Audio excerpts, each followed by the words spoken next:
Hi, everyone. Judge Andrew Napolitano here for Judging Freedom. Today is Monday, July 14th, 2025. Alastair Crooke will be here in a minute on President Trump's hubris-driven blunders. But first this. We all know how devastating war is. Lives lost, communities destroyed. But war can also threaten your financial freedom. That's where America's heading, our growing involvement in global conflicts. It means more spending, more debt, and a weaker dollar. That's a direct hit to your wallet. So here are three things to keep your eyes on: exploding debt, declining dollar, rising prices of gold and silver. These things are already happening. Goldman Sachs predicts gold could hit $4,500 an ounce by 2026. Why? Because central banks and smart investors are buying gold hand over fist. They know what's coming and they're hedging against it. Currency collapse, inflation, and market volatility. Gold has been a trusted store of value for thousands of years, and today we need that protection more than ever. Call Lear Capital now at 800-511-4620 or visit LearJudgeNap.com. No one is going to protect your wealth for you. You need to do it yourself, and now is the time. Alastair, welcome here, my dear friend. Good day to you. Thank you for accommodating my schedule. What was Trump's goal, in your view? His true internal, maybe discussed with just his inner circle goal in bombing Iran's mountains? I think that the true goal, and it was very clear from his discussion on the 22nd of June when they attacked the three nuclear sites, was that he had been persuaded by people in Washington and also the people in Tel Aviv that the Iran was just a house of cards. It could collapse at any time. It was just very, very vulnerable. And that there was underneath it a seething mass of Iranians longing to see, if you like, what they call the mullahcracy removed, and that then there would be an upsurge and there'd be a revolution, and it would end up like Syria. It would end up like Syria, very much affected. And that was what happened on the 13th, the attempt to do this. And it failed. It failed completely. Technically, it was a very clever operation. It took months to put it into place with pre-positioning weapons and equipment into Iran through the Kurdish Erbil entrance, and also across by Azerbaijan. Azerbaijan played an important part in providing access for not only for missiles, but also airspace by which the Israelis could use their standoff weapons. What was it all about? It was about that, because it was about actually destroying the state of Iran. That's what he hoped for. And on that day, on the 22nd, as I mentioned and wrote about it, Michael Wolff was saying, he kept saying, it's wonderful. I mean, they're going to win, aren't they? This is going to be the game changer. This is going to be a fantastic move. And the Israelis are so clever at this. So he was expecting that. And of course, strategically, it was a bust, because actually what has happened, and I want to touch on that, is that Iran has not only emerged more unified and more consolidated as a society, it has emerged with a strong sense of Shiite identity and Iranian identity that is embracing everyone. You only had to see what happened in the streets, but there's another aspect, and something why this whole process is not really working, is because the other day it was Muharram. That is the celebration of what happened at the Battle of Karbala, when the Prophet's grandson was killed by the forces from Damascus. And it is a very symbolic state. And it has fired up Shiism everywhere. And so what inadvertently Washington is doing, it's starting a new war in the Middle East, sectarian war. ISIS is back on the scene in Syria. What's happening in Syria is terrible. Really, there are mostly the Shia Alawites, the Shia, are being slaughtered, thousands. And many of their women, their wives, their daughters being taken as wives of ISIS, of Al-Qaeda members in Syria. Sex slaves, in other words, just as we saw ISIS doing before in Iraq. But the slaughter is going on of Christians and of Shia and of sectarianism. And so this is building also a huge feeling amongst the Shia everywhere in the Middle East. Don't forget, if you look just at the Middle East, you leave aside Indonesia and Malaysia, which are big Sunni states, probably the Shia are just about 50-50 or a slight majority in the Middle East. They're not just a minority. They are a major fragment, major sector of power.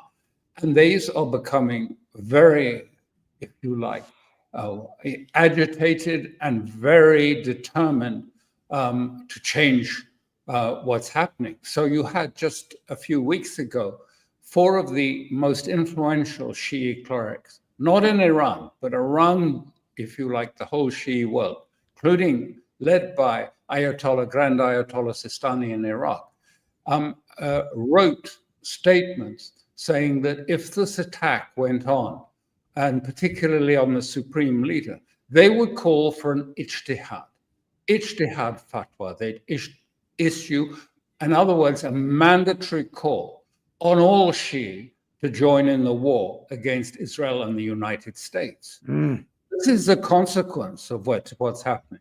And now what we see, the big fated movement that was supposed to happen in Washington, and that there would be a deal and all would be all right in Gaza, and that would set the scene for Abraham Accords 2.0.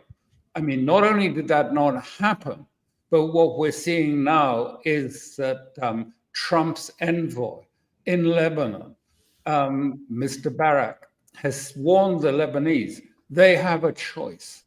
Either they have to disarm Hezbollah completely. Hezbollah, the Shia of Hezbollah, are really a majority, and they win the elections in Lebanon, the local elections in Lebanon. He's saying to Lebanon, you have Syria on one side, you have Israel on the other side. You either do that or else you will lose Lebanon. There will be a war, and Syria, coupled with Israel, will invade and will break up Lebanon and create a new Al-Sham, Greater Syria, so that the northern part of Lebanon, which is Sunni fundamentalists, will go to Syria, and Lebanon will disappear off the map, and it will just be a bigger pro-Israel Syria. And it's the Israelification of this part of the Middle East they are attempting. Right. But it's more likely to start a civil war in Lebanon. The Shia have already said, Hezbollah has said, categorically, we will not disarm, whatever America says. But that is the ultimatum that has been given. So we're seeing the whole of the Middle East, if you like, affected by, it's a return to 10 years ago, with ISIS now playing a role in if you like, in Syria and in Lebanon and in Pakistan and in Iraq, of course. All of this is heating up and is become highly volatile because of the bombing of Iran, first of all, and the attempt to kill the supreme leader, one of what they call the Mahjar, the leaders of Shia Islam around the world. So it's created a big, strong pushback. And of course, Qatar and Israel are pushing this using this ISIS forces in Syria. Just as 10 years ago, I've been through this movie so many times now, when the West fires up the extremist Sunni, if you like, radicals to go out and kill people who are different, who are Shia or Alawite or some other sect, which they don't like. And of course, I mean, this is a setting not for creating, if you like, this isn't going to bring about the Abraham 2.0 solution. It's going to create mayhem in the area. And also, even although I mentioned we use the term Salafist for these radical ISIS type of forces, but ordinary Sunnis are actually being radicalized too in favor of Iran and the Sunnis. Not as in mass, but some important Sunni groups are now showing their allegiance to Iran. So we're working it up, and of course, Iran is preparing for the next part of this war. So you have two wars now going on in the Middle East: the war on Iran, and then you have the war on Syria, Lebanon, and on Iraq as well. And then, of course, you have the other three wars in Russia and China taking place. And all of those are going badly. So not only the Gaza did fail, the Gaza sort of summit in Washington didn't produce a solution, but Iran did not produce any outcome. It produced the opposite. Iran is now the leading state in the Middle East. It's a very strong state. It's a big state, 90 million people, and with weapons and resources to match. Let me ask you about what you think the White House's thinking was. I mean, did Mossad so radically misjudge the likely outcome in Iran? Did the CIA and MI6 so radically misjudge the likely outcome to the Trump bombing in Iran? Or did Netanyahu and Trump just disregard professional intelligence data and do what they wanted to do? No, they completely misread the ground. Completely misread the ground. They really believed that, after what had happened to Hezbollah and the assassinations of the Hezbollah leadership, including Hassan Nasrallah, they really believed that if they did a decapitation strike in Iran, killing their leading scientists and their leading military commanders, and perhaps they tried to kill the supreme leader and the clerics at the same time. They thought then it would collapse because they persuaded themselves that Iran is this house of cards. And it is believed, just as you hear the same story endlessly played. This is why I call it the blunders of hubris. You see the same story about Russia. I don't need to remind you, you've heard it often enough on this channel. Russia is weak. Its economy is collapsing. Any moment now, Putin will be pushed out and there'll be a revolution and it will all change back and they'll have someone placid and westernized to deal with, and they can carve up Russia and get its resources, just as they hope to do in Iran. And it is the same story. Right. How many times have you heard China is weak and it's easily, and the tariffs will force it onto its knees?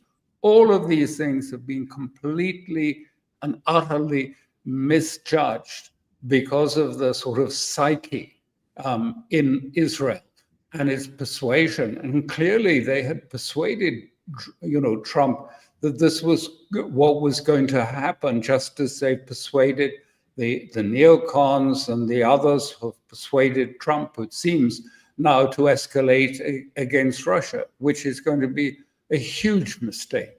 And all of this is really compounded by the fact that the financial side of it is proving to be a mistake too. Look around the world. All of the states, apart from Europe, are trying to combine together to challenge the sort of shock and awe of tariffs, and are not accepting it. And China certainly isn't.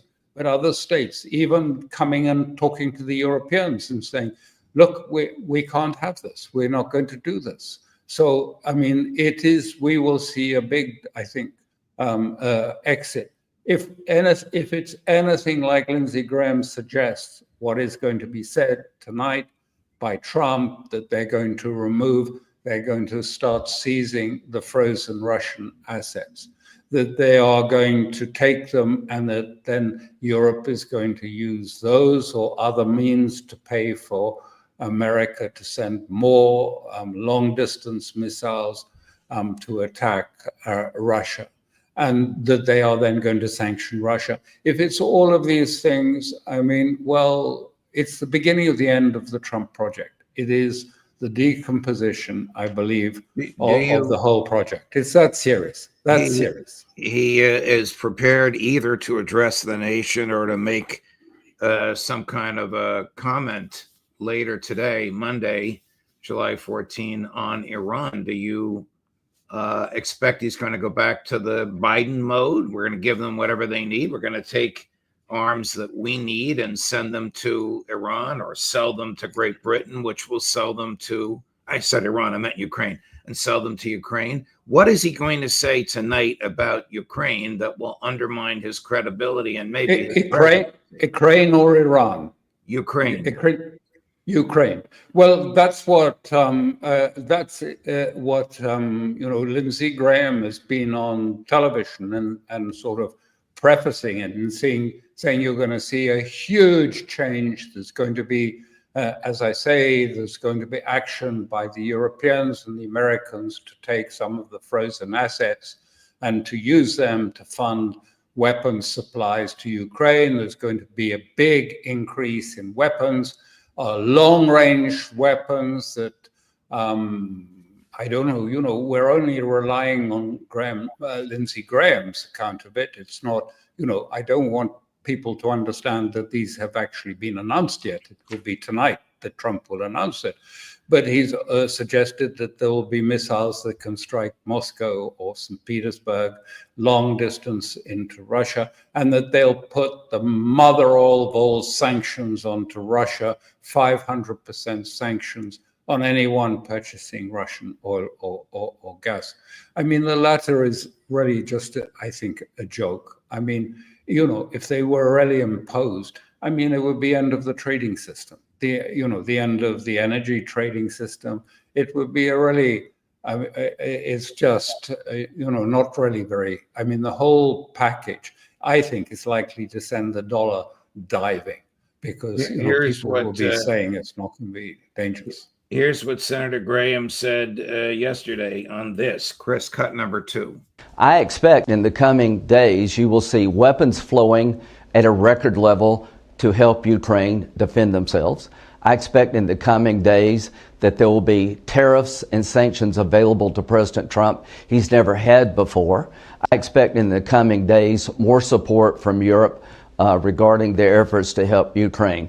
Putin made a miscalculation here. For 6 months, President Trump tried to entice Putin to the table. The attacks have gone up, not down. Mm-hmm. One of the biggest miscalculations Putin has made is to play Trump. And you just watch. In the coming days and weeks, there's going to be a massive effort to get Putin to the table. And to those who are helping him, China buying cheap Russian oil and having no accountability, those days are about over. And World War III is what they're looking for. Is the United States going to put missiles in Ukraine aimed at Moscow and St. Petersburg, as you alluded to earlier? We're back to where we were when this thing started, when NATO wanted to harm Ukraine. That's not what I was saying. It was what Blumenthal and and Graham were saying. But I'd just like to say, at the end of this Sergei Ryabkov, who is the deputy foreign minister of Russia, and gave an interview to TASS, in the last day or two. And he said on this that all the aspects of the basis, the very starting blocks for normalization, haven't even begun. So what I'm talking about is, you remember that the United States seized the diplomatic premises of Russia, consulates and other buildings that belonged under the Vienna Treaty to Russia. None of them, there's been no progress on returning. There's been no progress on, if you like, establishing flights between Russia and the United States. There's no progress even in nominating a US ambassador to Moscow. And he said on all of these, this is the first steps to our relationship with the United States, and nothing has happened. And I mean, so, what's going on? I think it's just the same thing as before, that it is thought by the Trump and his team that they can just, trick, entice Putin into what I call an attritional cage by putting more weapons into Ukraine and trying to sort of wear him down till he's forced to accept a ceasefire which is against Russian interests. So that the war can be kept going, so that the war can continue for 10 years, 20 years, whatever it takes to weaken Russia and finally, they hope, break it up. But all of this is, this is just hype. I don't think it will happen. But what is the other, that's the only explanation. Why has not a single move been taken? Ryabkov is a very serious diplomat. I know him. And, he speaks actually in low key. He isn't dramatic. And he says, nothing is happening. So what if you're Putin and you're Russian, you assume, this is deliberate. They are not prepared to do anything to really make a relationship work. So what they are doing is simply trying to sort of coax Russia into giving up on its own interests, so that America can count this as a great success. But I would like to return to Iran, because you mentioned Iran a little earlier. And I wanted to say that is also moving to a very serious point, because I think what is today, on the 15th, I think it's Tuesday, tomorrow, the Euro 3 are about to start the process for snapback of sanctions on Iran. They've said that. They formally said they're going to launch the process of snapback of sanctions. At the same time, the Europeans are telling Russia, and they're telling everyone, they want the IAEA to go back into Iran. Now, it's the IAEA, I don't know what to say. They're about as popular as a herd of skunks at the moment in Iran. They need massive protection. They are so unpopular. They're regarded as the authors of, the killings of their scientists and other things. But the combined thing is going to push Iran towards leaving the Nuclear Proliferation Treaty, the NPT. It's inevitable, because they are not going to have the IAEA coming back in that sort of free mode they had before. They can have certain, subject to the Security Council complete monitoring. But if there is an attempt to do snapback elections, which will then be mandatory for all UN member states to impose on Iran, I think you will see that. And what does that mean? It's going to trigger another round of war, because Israel will say, look, they've cheated. They probably kept the enriched uranium. They probably still got it. And, we are committed to making sure that it doesn't reach a bomb.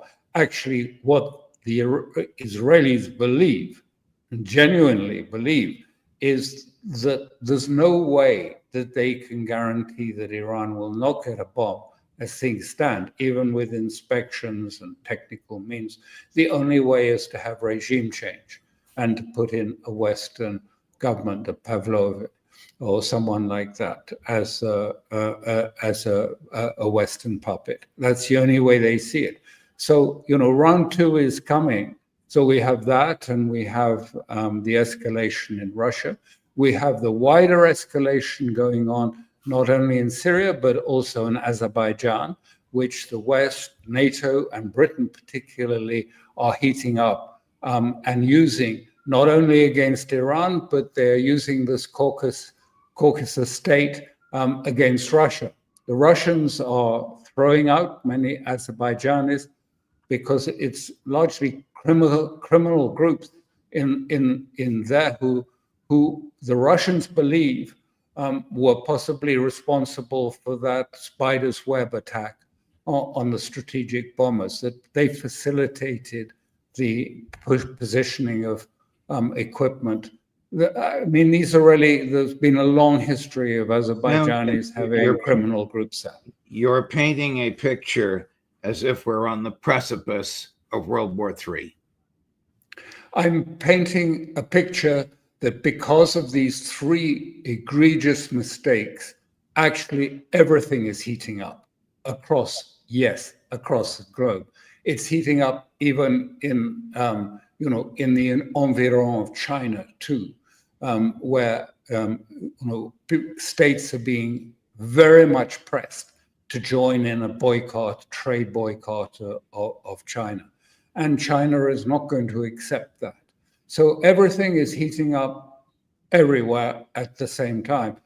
And that's why I say, this, what's proposed, we'll hear tonight for Russia, what's going to happen after Tuesday if the Euro 3 then trigger snapback sanctions. What's going to happen if really Israel, with US backing, starts a war in Syria and Lebanon? I mean, another war there. What's going to happen with China, with more tariffs?